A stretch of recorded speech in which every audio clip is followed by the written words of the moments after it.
Jadi Quran teh sing hade ulah sok dibalangkeun ayat ke bismillah ke komo sa Quran mah mun urang malangkeun Al-Qur'anul Karim ka kocomberan ka tempat-tempat anu kotor nu dianggap hina kafir urang naudzubillah min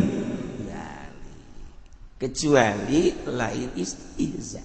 Contoh urang keur nyekelan Quran kemudian aya kafir, lamun urang nyekelan Quran dicekelan bae ieu bisa direbut ku kafir, sedangkan Quran mah teu meunang kan direbut ku kafir. Quran mah kan teu meunang dibikeun ka kafir untuk menyelamatkan Al-Qur'an eueuh deui kecuali balangkeun ku urang ka kocomberan, dibalangkeun ku urang ka kitu nu kotor, ieu mah nyalametkeun daripada ku kafir, lain istihza teu jadi kufur tama kos kitu mah.